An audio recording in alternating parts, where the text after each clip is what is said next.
Finally वो घड़ी आ गई है जिसका सबको बेसब्री से इंतजार था, चुनाव तारीखों की घोषणा। लेकिन सबके मन में ये सवाल आता है कि आखिर जब आचार संहिता लागू हो जाती है, यानी मॉडल कोड ऑफ कंडक्ट, तो उसके बाद आप और मैं और ये राजनीतिक पार्टियां और सरकारी अधिकारी क्या कर सकते हैं, क्या नहीं कर सकते हैं, कैसे सारे सरकारी काम बंद हो जाते हैं और देश में क्या क्या बदल जाता है। तो देखिए, 3 मिनट में आपको जानना है चुनाव की घोषणा के बाद क्या बयान हो जाता है। तो सबसे पहले तो मैं बता दूं, ये जो आचार संहिता होती है वो नतीजों तक, ये जो आदर्श आचार संहिता होती है वो लागू होती है कि जब से तारीखों का ऐलान हुआ चुनावों की, उसके बाद जब तक नतीजे नहीं आ जाते तब तक ये आचार संहिता लागू होती है और सभी दलों को इसमें एक जैसे ही अवसर प्राप्त होते हैं। ऐसा नहीं होता कि अगर मैं सत्ताधारी पार्टी हूं तो मुझे ज्यादा फायदे मिलेंगे, नहीं। सरकारी घोषणाओं पर रोक, कोई भी सरकारी मंत्री, कोई भी सरकारी अधिकारी, कोई भी नेता मंत्री किसी भी सरकारी घोषणा कोई भी नहीं कर सकता। इस समय के दौरान मंत्री और अधिकारी नहीं कर सकते शिलान्यास, यहां तक कि कोई मंत्री अगर अपने पद पे, सत्ताधारी पद पे है, तो जाके कोई भूमि पूजन, जाके कोई शिलान्यास वो भी नहीं कर सकता है।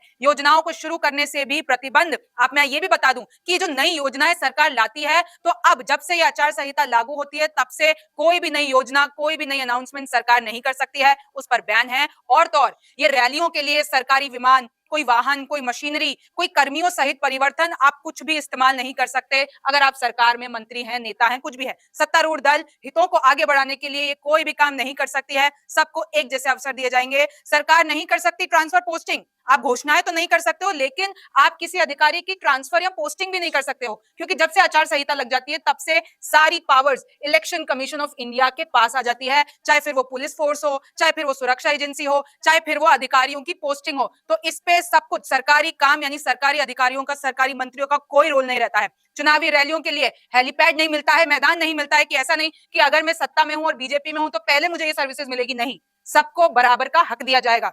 विश्राम गृह हो, डाक बंगलो, सरकारी आवास पर हक नहीं कि आप इनमें से कोई भी जो सरकारी रिसोर्सेज हैं उसका इस्तेमाल नहीं कर सकते अगर आप सत्ता में है तो। रैली निकालने के लिए भी पहले आपको थाने में परमिशन देनी होगी, चाहे फिर आप सत्ता की पार्टी से हैं या फिर आप विपक्षी पार्टी से हैं। चुनाव लड़ने से रोक, एफआईआर, जेल, जुर्माना। देखिए कि अगर आप ये आचार संहिता का पालन नहीं करेंगे तो आपको चुनाव लड़ने से रोका भी जा सकता है, आप पे एफआईआर भी हो सकती है, आपको जेल भी जाना पड़ सकता है और आप पर जुर्माना भी लग सकता है। यहां तक कि अगर मैं कोई पार्टी की समर्थक हूं और अगर मैं चुनाव प्रचार करती हूं, पोस्टर लगा देती हूं और गलत ढंग से इस आचार संहिता के पीरियड में मैं प्रचार करने की कोशिश करती हूं, तो मुझ पे भी एफआईआर हो सकती है, मुझे भी जेल हो सकता है, मुझे भी जुर्माने का जो है उसको जुर्माना लग सकता है। देखिए, होर्डिंग, बैनर व पोस्टर भी हटा दिए जाते हैं। जहां पर भी ये सारे बैनर्स, पोस्टर, होर्डिंग्स लगाए जाते हैं उनको हटा दिया जाता है। चुनावी खर्चे का ब्यौरा मांगता है चुनाव आयोग कि अगर आप सत्ता में हैं और अगर आपने गलती से भी सरकार के पैसे का इस्तेमाल कर लिया तो आप पे एक्शन हो सकता है। और तो और जो चुनाव आयोग होता है